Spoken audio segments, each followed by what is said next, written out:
15 of the Japan National Championships and was a finalist in 2014 alongside getting top 32 at Worlds that year. So might have taken a little break during the 2016 season, but he is certainly back, and I think he's ready to, get a couple of new titles for his resume. Yep, definitely looking to add to that little collection we see underneath his picture there. So really fighting it out to represent his country in the finals. We did see him play so well in that top 8 match, and that's the momentum he's going to want to carry. But it's so interesting to see these play styles matching up as we come into this top 4 match. Really important to make sure these are the perfect plays. You don't want to get a game behind in this matchup. You don't want to fall back a little bit where you can avoid it. And both these players looking really ready to get into this game as soon as they possibly can. Yes, they're certainly prepared for this matchup. We featured both Ryota and Tomoyuki on stream. It's very possible that, maybe they even helped each other practice going into the World Championships. So it should be a really interesting matchup here, knowing that these trainers probably have a little bit of information about each other going into game 1. Yep, we see Tomoyuki, just for clarification, will be on the left, with Ryota on the right of your screen, translating to obviously the top in game, and the bottom, respectively, for Tomoyuki in the game. The one thing I am interested in this one, of course, is how this Crocodile is going to play. I really like this Crocodile for dealing with something like this Metagross, but at the same time, it doesn't want to get caught by a Buzzwole. It doesn't want to be Earthquaking while a Salamence switching comes in to not only completely ignore that attack, but get the Intimidate in play as well. So I think while the Crocodile is important here for dealing damage to Metagross and Nihilego, there are certainly options for it. Of course, we see the Tapu Koko on Tomoyuki's side, like many other top players. And with that in mind, it's going to be something he has to think about during this game. We saw a fantastic switch to Marowak in game 1 and 2, actually, against Nils. That's a play he wants to pull off again. That's a play he wants to be feeling really good about. And emulating that in the top 4 is so important for his success, I think. Both these trainers taking until the last possible second to pick their Pokemon for this matchup.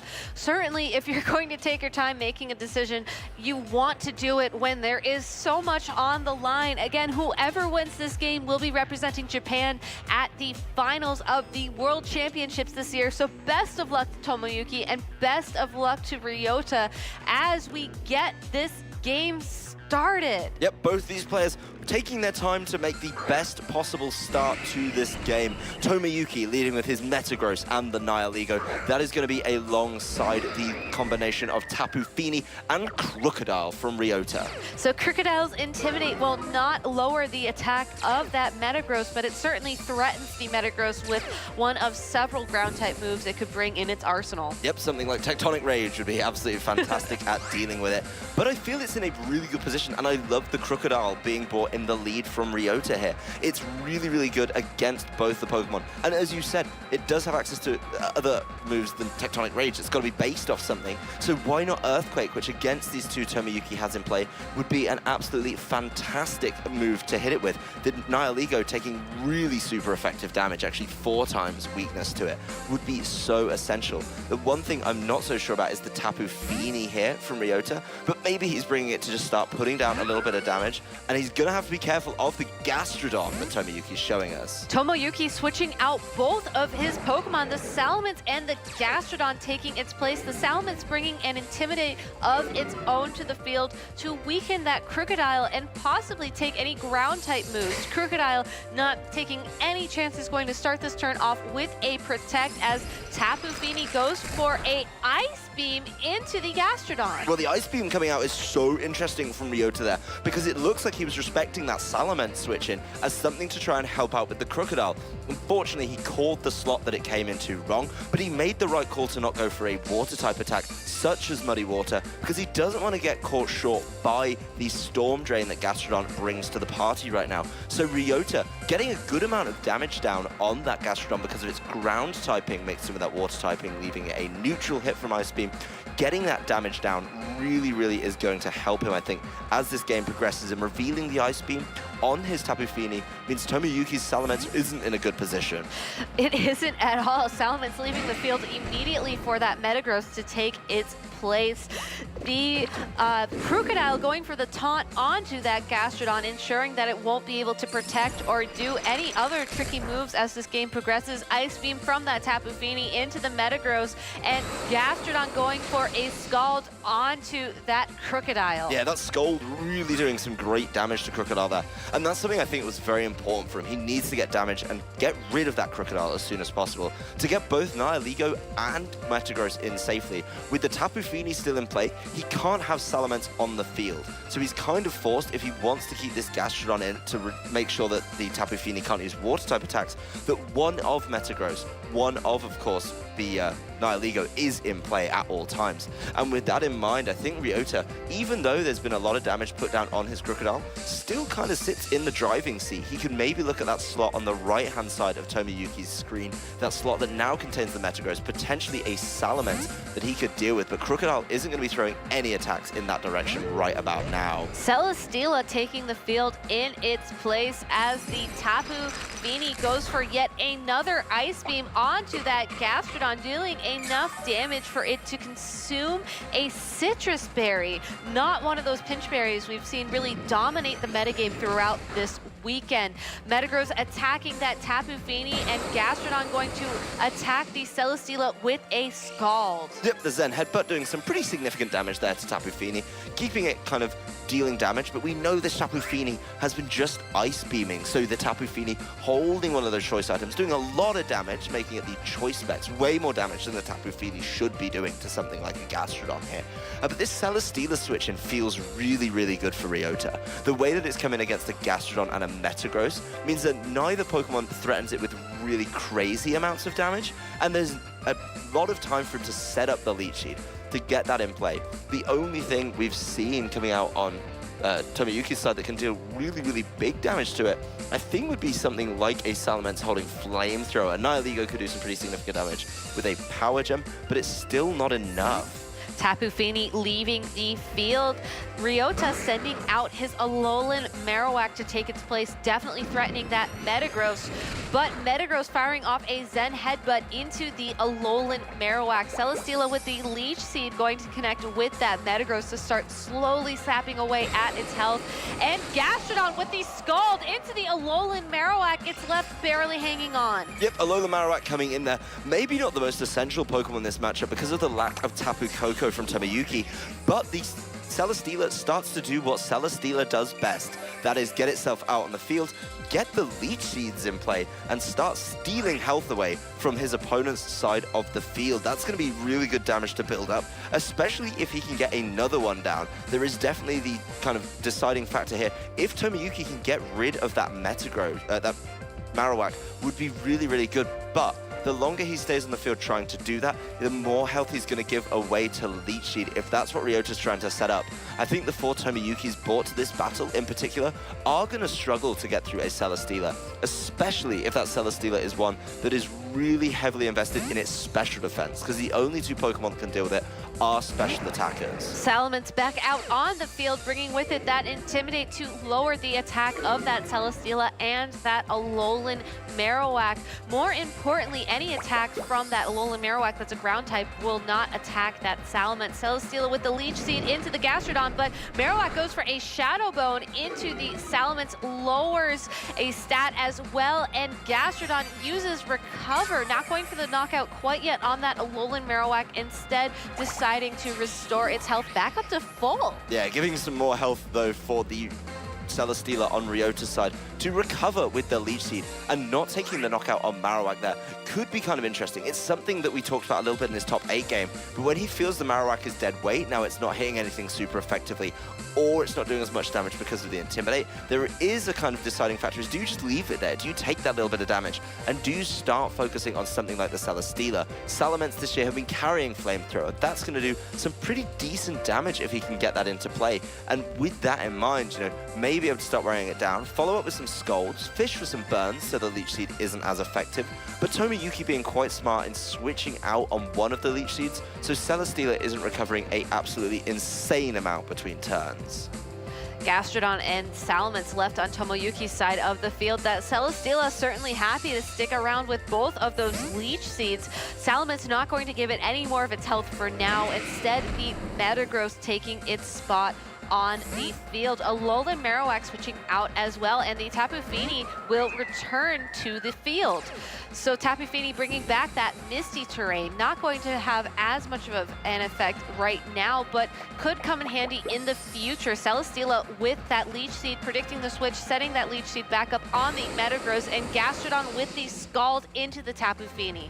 I've got to be honest, Ryota switching with this Tapu Fini is so good. And I say that because in all the games I've seen him play, he's made so much of bringing Tapu Fini in at a time where it's not going to take much damage. Now there is a double Leech Seed situation for Celesteela. And even though it's already at full health and is not actually recovering, not getting any of some of the benefit of bringing those Leech Seeds, it's wearing away his opponents. The Tapu Fini with the choice specs now may be able to start making guesses and big predictions on Ryota's side on where he's going to see those Pokemon switch to get rid of the Leech Seed, knowing what's on that other side of the field.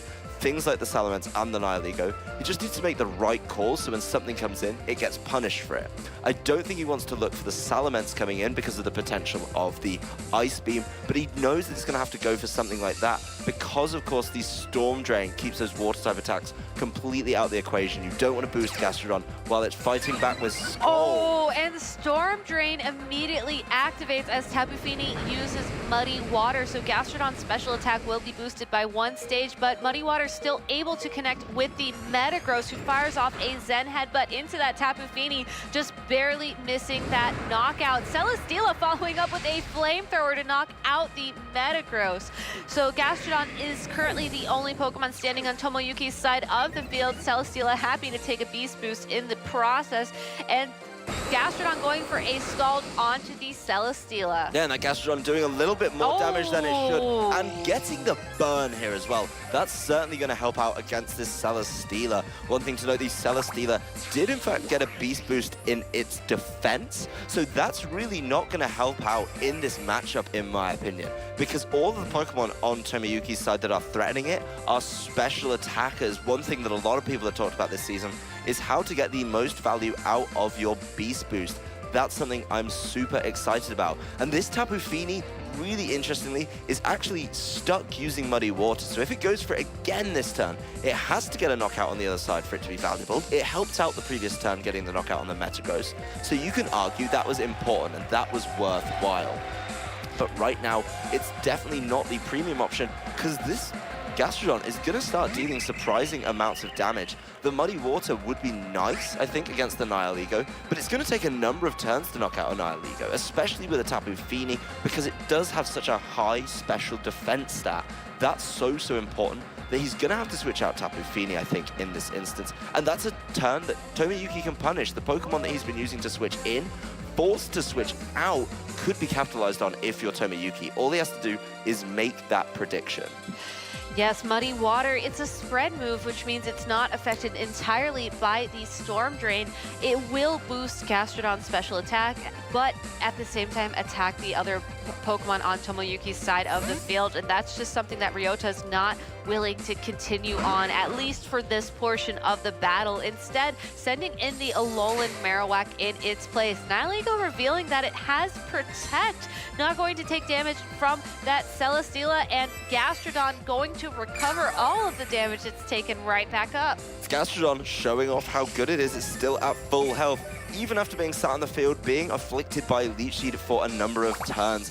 Very safe play there from the Nihilego, so it doesn't get any damage dealt to it. No heavy slams, no Leech Seeds coming in from Ryota. And knowing that he's going to be able to potentially just attack that Marowak slot safely, knows he might be able to get a little bit of value out of it. I would have liked to see him actually go for it there and try and get the knockout on that slot. Maybe scouting out a little bit more about this Tapu Fini, just making sure that it doesn't have Protect, knowing that it's switched is really valuable information, just confirming any suspicions of one of those choice items. But Gastrodon here seems really terrifying. There's no real reliable answer to it to deal with it on Ryota's side. It's just not got an answer in this Marowak and Celesteela combo. It could do a little bit of damage with Heavy Slam, which is going to be reduced, of course, by the burn. Flamethrower isn't going to be the play because it's a water type. And of course, a Alolan Marowak without Shadow Bone, which isn't going to get through it in one big hit, is going to struggle. That said, Gastrodon feels safe for later and is going to get rid of the Leech Seed with this switch. Salamence coming back out onto the field, lowering the attack of the Celesteela and the Alolan Marowak, potentially threatening that Celesteela if it does have a move like the Flamethrower. Power Gem from the Nihilego to knock out the Alolan Marowak, and the Celesteela is going to have the opportunity to attack something after the Nihilego benefits from a Beast Boost. It looks like Heavy Slam from that Nihilego, or from the Celesteela into the Nihilego. Yeah, well, that's Nihilego taking a Beast Boost in its special attack. That's going to be so interesting. Actually, there is a really interesting conundrum here on what it got the Beast Boost on. But it's going to be a terrifying threat right about now, making sure that it gets more damage down. This Celesteela got its Beast Boost in defense, and against the Salamence and a Nihilego, that's actually not the one you want it to be getting the boost in. There is, of course, going to be the Crocodile forced back into play, but Crocodile's already taken a whole heap of damage, sitting around 40% is so essential, I think, that it's able to get knocked out by something like this Salamence if it's got a big hit in its arsenal. Salamence this year going special attack, not the usual that we've seen in previous years when it was able to be Mega Evolved, may be able to start picking up knockouts here.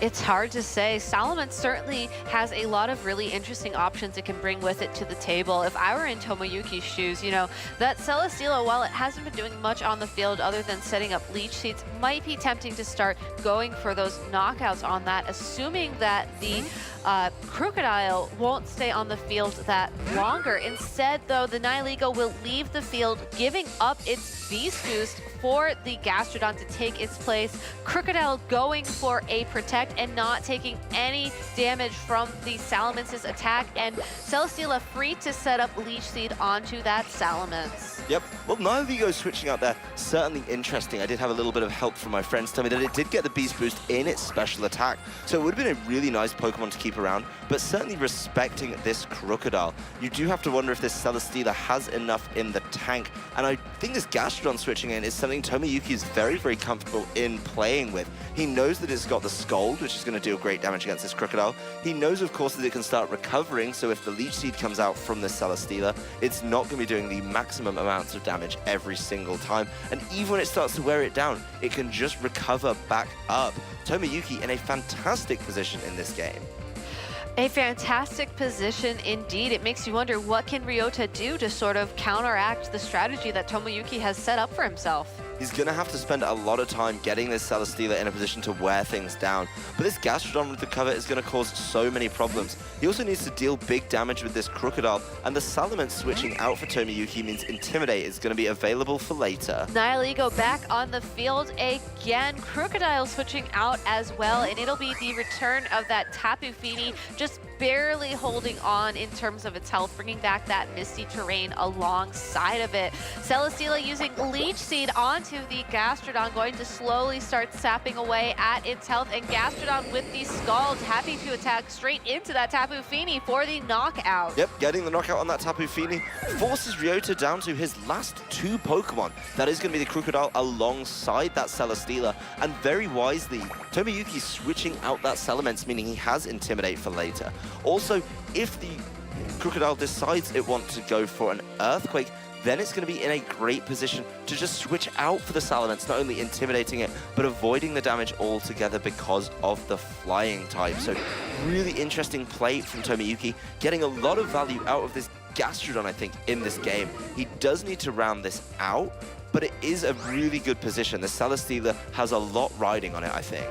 Yeah, honestly, having the Gastrodon out on the field for so long, really limiting the options that Tapu Fini could do throughout the game. I think it was forced to maybe pick that Ice Beam a little bit more often than it was sort of hoping for going into this match. And as a result, Tomoyuki has really put himself into a great spot. The only thing Ryota can really look at now to get himself back in the game is a really big Tectonic Rage. And with the Nihilego probably playing getting a little bit scared of a ground type move from Ryota's Crocodile.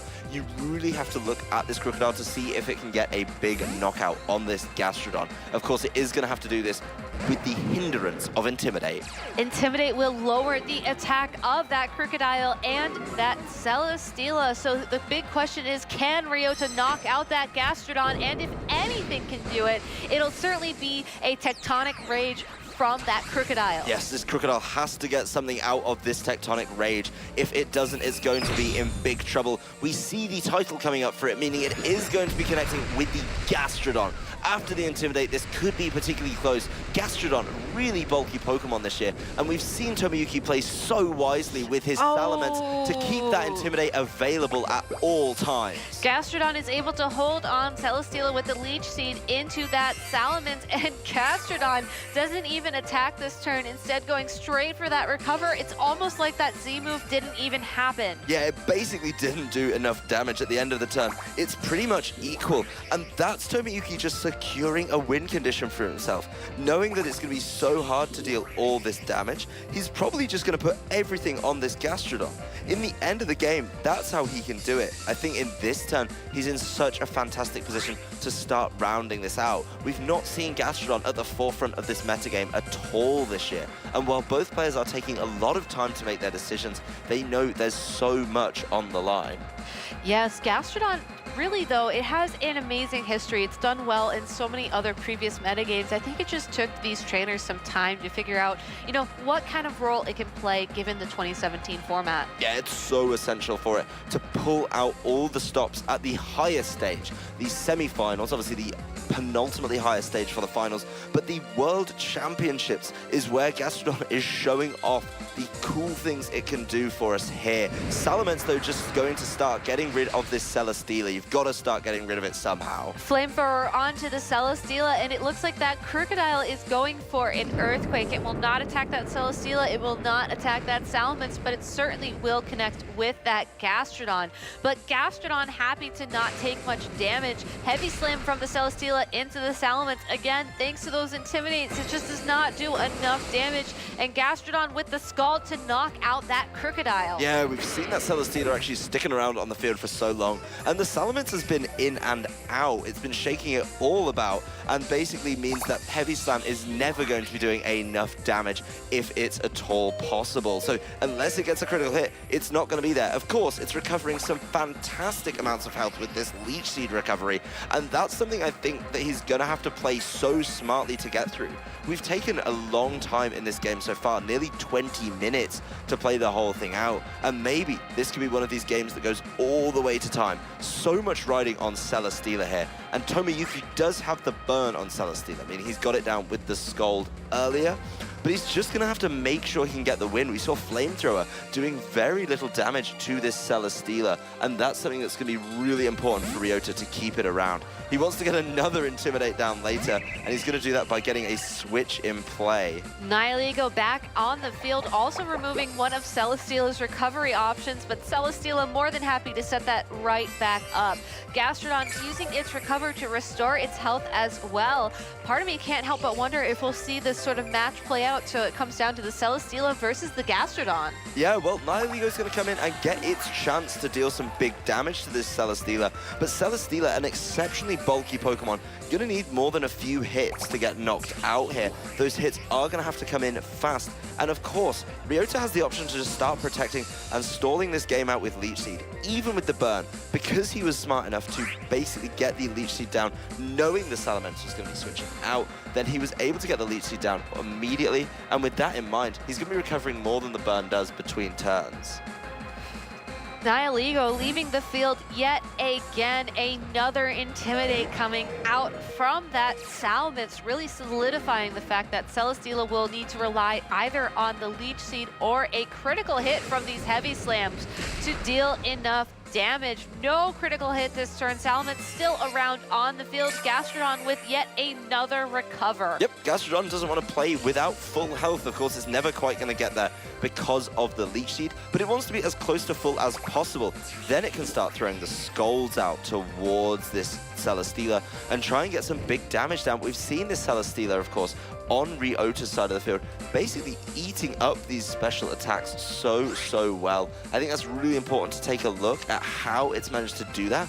Really high hit points as well, but the special defense that he's invested in this Celesteela, not as much as some players, but still really wise. Tomoyuki does have 3 Pokemon left though, and is able to remove the Leech Seeds from play with smart switching over and over again. Flamethrower from the Salamence into that Celesteela, again, doesn't deal a lot of damage, but is enough to slowly whittle away at the Celesteela's health. But Celesteela gets yet another Leech Seed up onto that Salamence, so really, as long as Tomoyuki is going to be forced to switch these Pokemon around and around and around, Celesteela will be able to slowly use the Leech Seed to deal the damage it needs to do to knock out Pokemon like that Salamence. Yes, and finally, Tomoyuki's going to get a turn where he has no Pokemon Leech Seeded at the beginning of it. This is going to be the Nihilego and Gastrodon facing off against this Celesteela, the only 2 things he has left. And we've seen Celesteela come back from crazier positions than this. Of course, Gastrodon has Recover,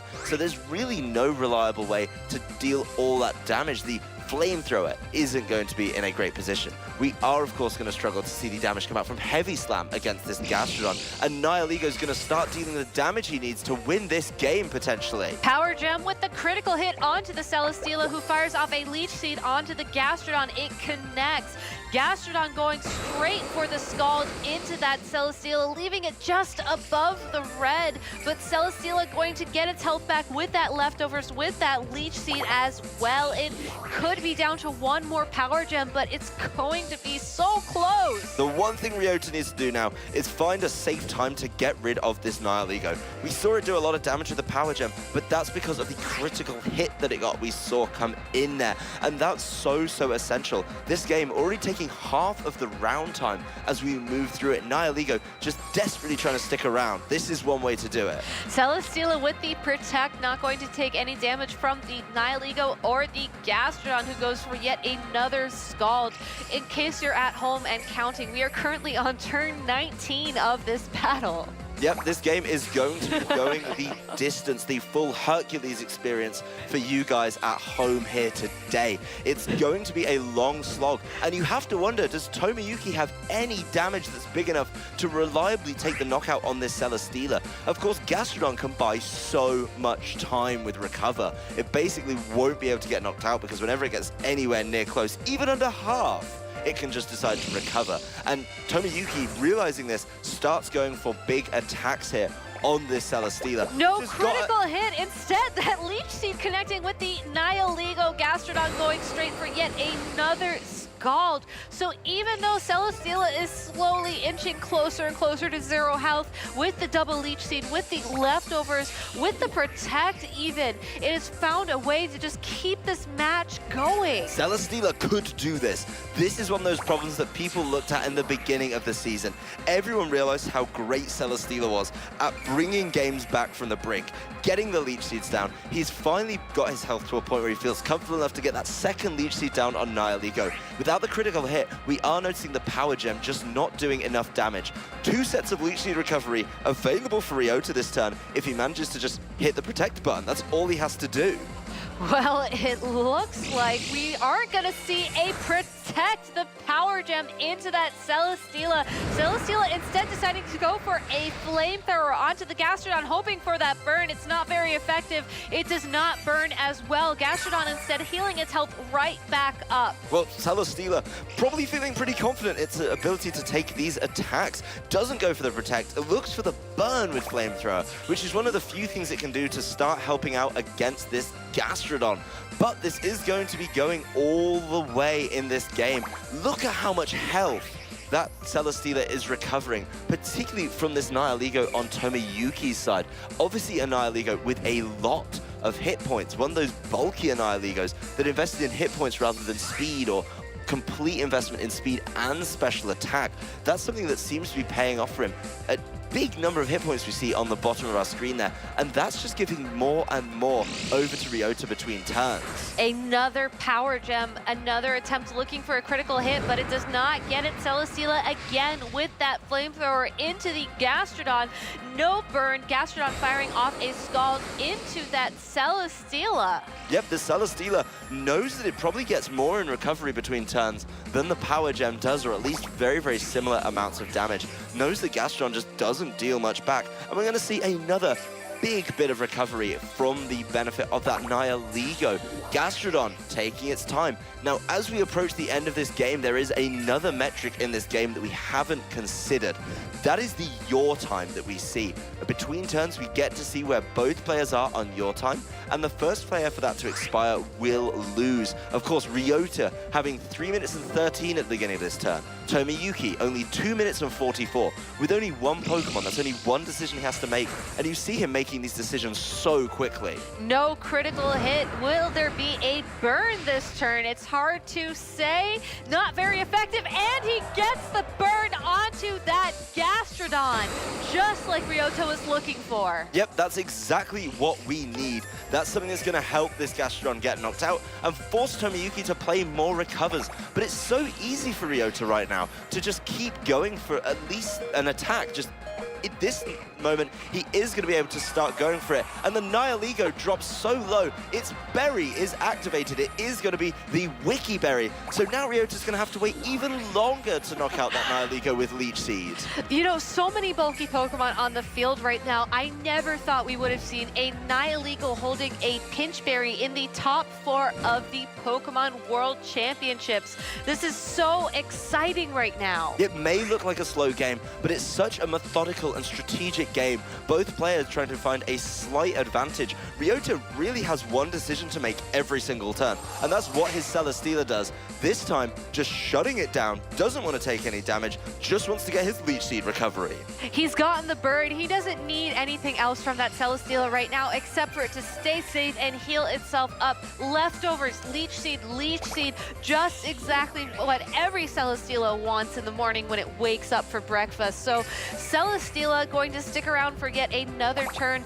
The match timer slowly winds down. You have to wonder, after such a slow game 1, what could these trainers possibly be thinking about doing going into a game 2 or even further? I think playing quicker is something that I think Tomoyuki would want. He didn't really bring a reliable answer to that Celesteela. And the one thing, as we can sort of look at the matchup for a potential game 2, even though this game has gone over 30 minutes, is how scared he was of that Marowak, because the Tapu Koko that he would love to bring to beat Celesteela just wasn't available. Nihilego still swinging for the fences here. Still looking for that critical hit, still not getting it. Heavy slam from the Celesteela, though, able to deal a nice amount to that Nihilego. Scald from the Gastrodon into that Celesteela, no critical hit. That Celesteela just again going to keep healing itself in between these turns. Yep, that's so close to see this damage coming down, and obviously the Intimidate's helped, but this bulky Nihilego taking that heavy slam absolutely with aplomb.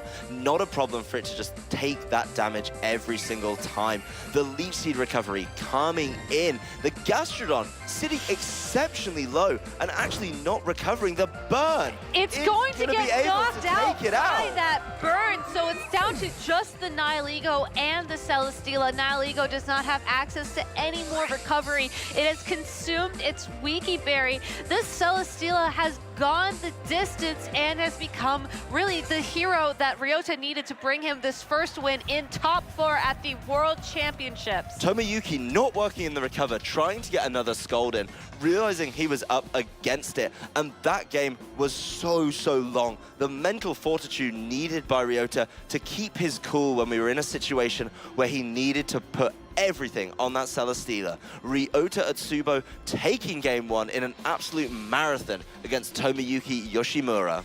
All right, well, we saw the marathon. Now I think it's going to be time for a bit of a sprint. There's only so many minutes left in this round. They can't possibly play out another slow game like that, I think Tomoyuki and Ryota are really going to have to step up the pace. Tomoyuki especially, since he needs 2 wins to solidify his spot in the finals. Yep, and the interesting thing we can see here is that first game took so long. This is a problem we don't usually face. We usually reserve this problem, of course, for our friends in the trading card game, but we could end up with, at the end of the time, if we get to the end of the 50 minutes plus the 3 turns and Tomoyuki is determined the winner, there could be one of the most exciting pieces of Pokemon on our hands all tournament. That is something that Tomoyuki is going to have to get himself in a great position for. And if the game is played out in the same way, if we hit that timer, the numerical advantage would actually be enough for Tomoyuki. So interestingly, he could play that. I think not only Tomoyuki looking to play a faster game, but something from Ryota to keep himself in the lead,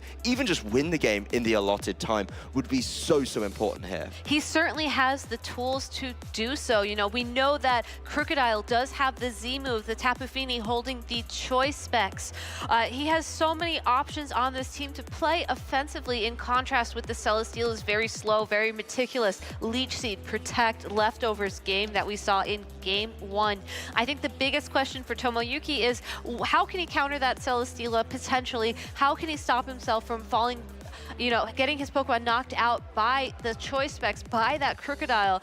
And how does he manage this moving forwards? Yeah, well, I do think one thing that Tomoyuki might have to try and do is bring that Tapu Koko. That's one of the most reliable ways to deal with the Celesteela, and play the way that we've seen other players play against the Marowak in this tournament. Get rid of the Marowak through some other means. Something like his Nihilego, something like the Gastrodon. The way around it would be important there. Gastrodon and Salamence the lead on Tomoyuki's side of the field against the Tapu Fini and the Krookodile on Ryota's side of the field.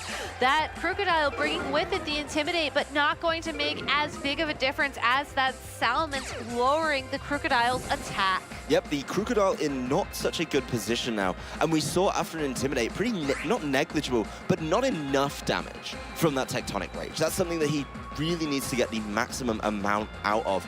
But the way Tomoyuki played the early turns of Game 1 is something he's probably going to want to replicate. Just a quick point out that after Team Preview, we only have 15 minutes remaining in the round. That's something that is going to be on the players' minds if they've kept at least a rough mental note of where they are in this game. That's definitely not a lot of time at all. That Salamence probably not going to see it stick around too long, seeing how there's that Tapu Fini on the other side of the field, and it does indeed leave in favor of the Nihilego taking its spot. But Krookodile starting this game off very quickly with a Tectonic Rage. Yep, even with the Intimidate, it wants to get that Tectonic Rage into play and make sure it deals big damage to put Ryota in the driving seat here. Where it targets is going to be essential. He didn't make the read, and he goes for the Gastrodon, which we know can take this attack pretty comfortably overall. It is going to bring it down to just about half, and the Citrus Berry activating immediately. Tapu Fini following up with a Moonblast to target down that Gastrodon, so Ryota looking to try and knock it out as quickly as possible. No recover from the Gastrodon, instead Scald immediately into that Krookodile. Not getting the burn, but a lot of damage exchanged there. Both Pokemon sitting at around that 25% mark, a little more overall on the Gastrodon. And importantly to note from Tomoyuki, actually, is this Gastrodon is in a very precarious position. It's probably going to struggle to get another move off, particularly the recover that it needs to get off, if it can't do anything. Both the Tapu Fini and Krookodile on Ryota's side of the field are going to be moving before it. There is, of course, an interesting option on Nihilego that it may be able to use to try and get that Gastrodon into a better position, but you have to think Ryota knows about it, as he's been respecting all of his players' metagame calls. And with that Nihilego being so bulky, you know there has to be something left up its sleeve. Yep, it's been a really bulky one. We saw it taking no damage at all from that heavy slam, and with that in mind, he may feel pretty confident in letting it do its work, as we see Ryota start this turn, bringing in his old favorite. It's the return of Celesteela as Nihilego starts this turn off with a Protect. Krookodile attacking into that Protect with an Earthquake, so Gastrodon will be the only Pokemon on the field to take damage, but will it be enough for the knockout? Gastrodon is able to hold on, but it does not recover, instead going for the Skull to knock out that Crocodile. Gastrodon knows what it wants to do. It wants to get rid, of course, of that Crocodile. That's one thing that this Nihilego is terrified of. One thing he really needs to deal with. And with that removed from play, I think Tomoyuki's in a great position to push on. Gastrodon obviously can be a potential switch in for something like a Muddy Water, but at the moment it's done really good work. It would be nice, of course, for him to get that into play, get some recovers in there, but it's certainly going to struggle being so slow and clinging on with such a minimal amount of hit points right now. There are switches that would help him out, and that's so important. I think he's almost forced to switch out that Gastrodon here, since Gastrodon was really how he was able to take on that Celesteela for so long in that previous game. Maybe if he's changed up one of the Pokemon he has in the back, that could be an option to handle it better, but instead the Nihilego going straight for a Sludge Bomb into that Tapu Fini, who uses a Dazzling Gleam to knock out the Gastrodon, deal a little bit of damage to that Nihilego, and Celesteela now free to Heavy Slam immediately into that Nihilego. Is it going to do enough for a knockout? It barely holds on, activating that Wiki Berry and getting most of that health right back. We can see how much damage Celesteela actually does without a burn and multiple Intimidates, and that's a lot more significant from Ryota. But that damage coming down on the Tapu Fini is so helpful, makes it a lot more manageable for the knockout, of course. We haven't seen the last remaining Pokemon from Ryota, but whatever Tomoyuki brings in here, if it can reliably, of course, take a knockout onto this Tapu Fini, that's going to be a big ask. Not only does it need to reliably take a knockout on Tapu Fini, it has to do it without giving up the Nihilego. It needs to be able to do it on its own without a little help from its friend.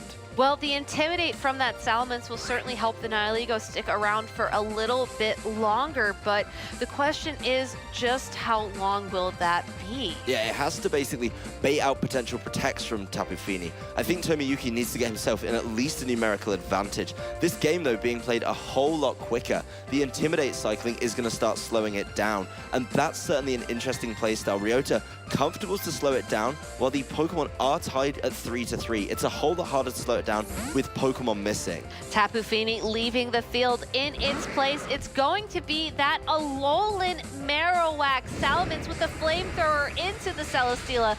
Brings it down to just above half of its health, and that Nihilego will use a Power Gem to target down the Alolan Marowak, bringing it down into the yellow. Celesteela with another Heavy Slam crashing into that Nihilego, and it is not enough for the knockout. There's the Intimidate paying off, of course, for Tomoyuki there, meaning the Nihilego has another turn. A fantastic call for that Alolan Marowak coming in, preparing for it with the Power Gem immediately. So whatever came in there, I think was going to struggle. If Tapu Fini stayed in, it was either going to have to protect and be forced to switch or do something next turn, and he knows his Nihilego can take that attack so well. The Salamence still sitting at full health, and you do have to look over at Ryota's team and know that the Tapu Fini is the only reliable thing that can deal with this Salamence right about now. That Tapu Fini is under so much pressure while this Nihilego is in play, so it's really a logic puzzle. He has to deal with the Nihilego, then he's going to be able to deal with Tapu Fini. Will Tomoyuki be able to arrange the pieces of this puzzle in his favor, or will Ryota be able to take this win and move on into the finals? Tomoyuki taking down to the very last second to select his move. Salamence with another Flamethrower into that Celesteela, leaving it with just a third of its health left. Nihilego following up with a second Power Gem to knock out that Alolan Marowak, but leaving itself open to be knocked out from that Celesteela with a Heavy Slam. It will get the special attack Beast Boost, but that won't help it if it can't stick around for one more turn. Heavy Slam into the Nihilego for that knockout. Yep, this is now 2 versus 2 here at the Pokemon World Championships. Both players desperate to become a finalist here. We do know a really quick update on our other stream. Sam Pandelis is going to be tying up the set 1 here, 1 game 1, and he'll be playing against Paul Ruiz. That's 1-1 between those. But back to the action here with our Japanese contingent. Salamence, Celesteela, Tapu Fini coming out from Ryota, and there is, of course, 1 Pokemon left from Tomoyuki.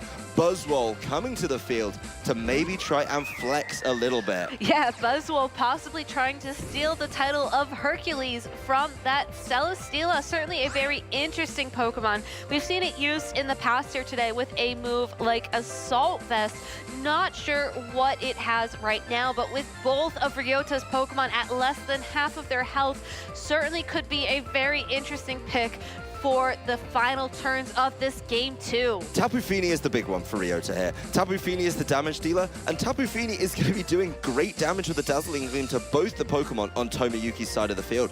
Tapu Fini could actually just wrap it up right now. If it hits that big Dazzling Gleam, boosted by the Choice Specs, that's going to be enough. Tomoyuki's got to find a way out. He doesn't have a priority move, and I don't think Salamence has the damage. Salamence is going to be trying to do something, though, with Buzzwole not helping out this turn. Buzzwole protecting as Salamence attacks into it with a Bulldoze to lower the speed of the opposing Tapu Fini. This is so important. Tapu Fini now moving with a Moonblast to knock out that Salamence. Probably no. Salamence able to hold on. The Celesteela attacking into the protecting Buzzwole. Going to get a little bit of its health back with that leftovers, but I think Ryota was really hoping that the Salamence would have been knocked out there. That is a big boy Salamence, taking a Choice Specs boosted Moonblast from a Tapu Fini of all things. And I know it's not known for its really big special attack, but it's still one of these Tapu Pokemon. As the trainers actually round out the game, shaking the hands, Tomoyuki will be the victor. These players, probably a little bit aware of the time, do want to get into Game 3. This is a really interesting decision, I think. Ryota, knowing that he's got the game lost, mapping out the next few turns, doesn't want to find himself in a position where Celesteela has to fight back. Well, you have to wonder, though. I saw about 6 minutes left on the clock before we entered into team preview. How much time is going to be left by the time this match starts? And will it come down to yet another game where we have those +3 turns at the end of time to decide who will move on? Yep, that's so important that in this game, it's really going to be so close right off the get-go. Of course, we are going to be able to hit the timer, assuming Team Preview moves along at a swift pace, but these players have been taking a long time in all of their turns.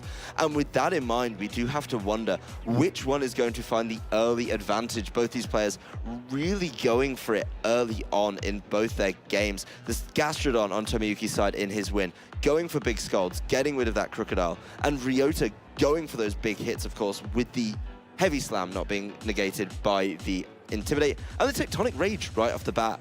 It makes you wonder if maybe that Buzzwole will be making an earlier appearance in this game. Clearly, Ryota was afraid of it, playing out those last few turns in his head and ending the game immediately rather than to, you know, try and attack, maybe get some knockouts or try and play around it with the Choice Specs Moonblast on that Tapu Fini.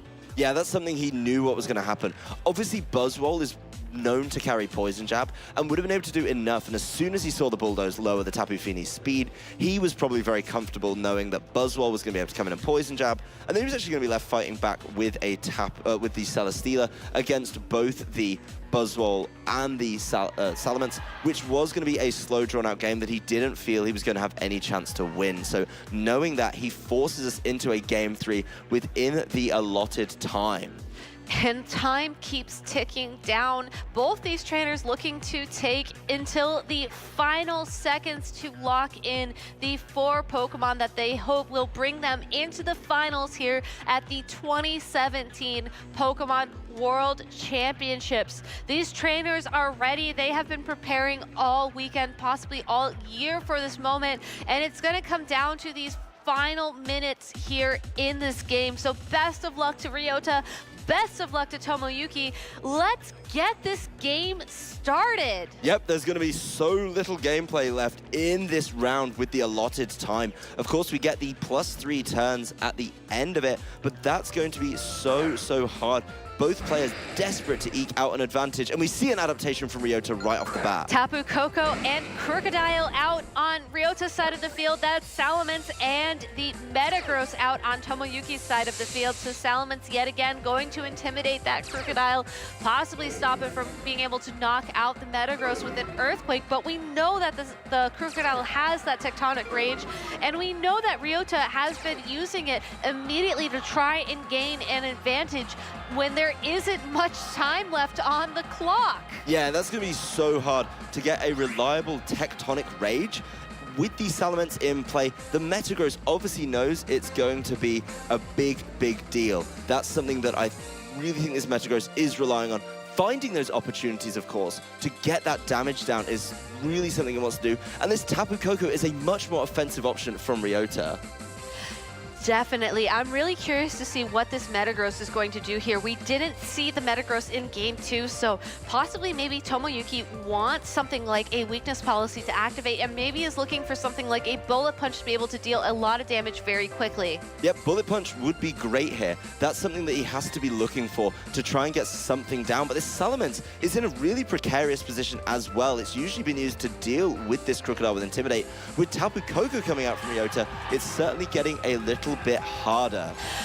Crocodile not attacking this turn, instead going to use Protect as the Tapu Koko goes for a discharge to attack both the Metagross and the Salamence on Tomoyuki's side of the field.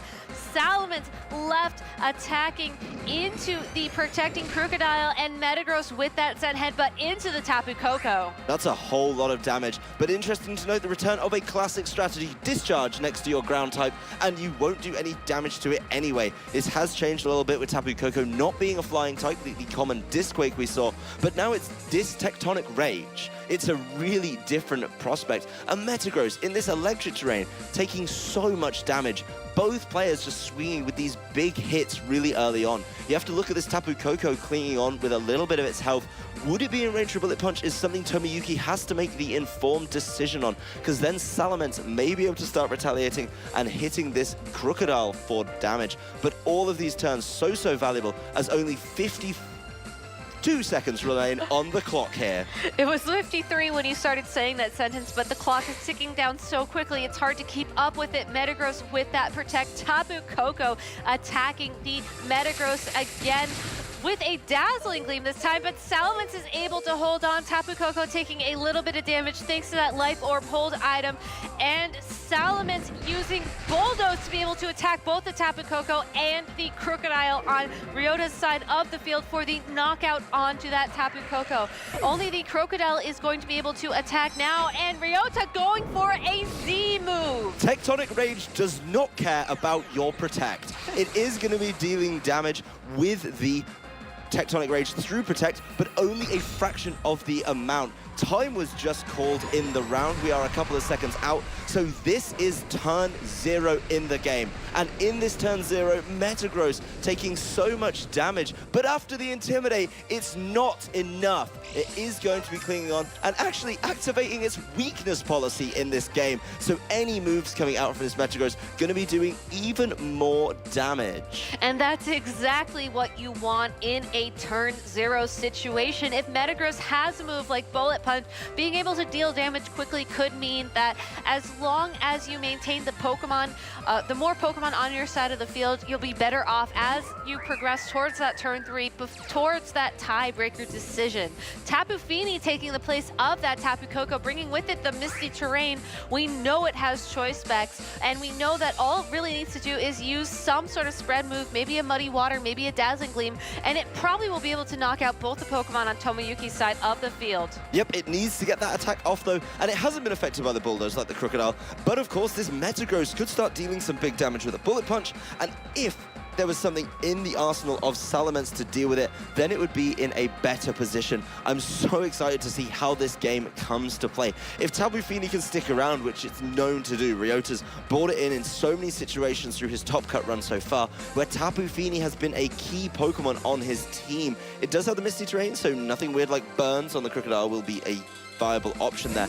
And Tomoyuki doesn't want to give up Salamence just yet. It's going to be that Nihiligo that takes the place of the Salamence on Tomoyuki's side of the field. The Crocodile switching out as well for the Celesteela. So Ryota bringing back the Pokemon that did him so well in the first game. Bullet Punch from that Metagross onto the Tapu Fini. Does a lot of damage, but leaving Metagross vulnerable to the muddy water. Did it connect? Will it knock it out?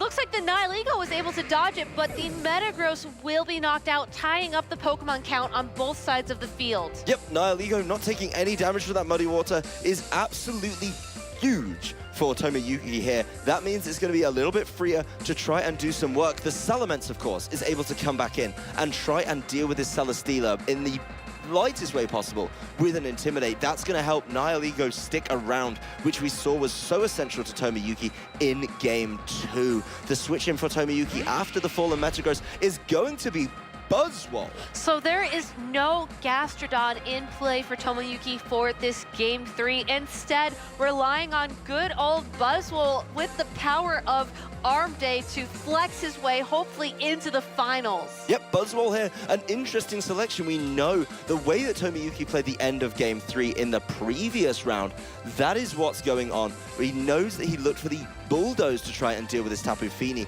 but with the way this is the second turn of our +3 turns, it really comes down to a situation where I think Tomoyuki, because his Salamence is so low, now has to start thinking about the overall hit points on his team. We see the switch out from the Tapu Fini on Ryota's side, though. Crocodile's Intimidate will certainly weaken that Buzzwole's attacking power, but we don't really know anything about this Buzzwole other than it has Protect.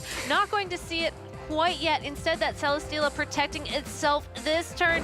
Nihiligo going for a Sludge Bomb into that Crocodile, and the Buzzwole going for a Z-move. All out pummeling from your boy Buzzwole. It's not your boy Guzma like it is in the trading card game. In this case, it's a Buzzwole. It's going to be dealing some pretty sizable damage. It would like to get that on Celesteela, I think. A Pokemon that sometimes people try and bust through the defensive of with all of these fists. But instead, the Crocodile is going to get knocked out by this all-out pummeling, leaving Ryota down with just 2 Pokemon on his side of the field as we go into the final turn of this game. Buzzwole getting that big old beast boost as well. That is going to help it out. A huge knockout there as Tomoyuki advances into turn 3 of the +3 turns that we have here today and putting himself in a solid position. There is a really obvious play here, of course, for Tomoyuki with both Buzzwole and Nihiligo on the field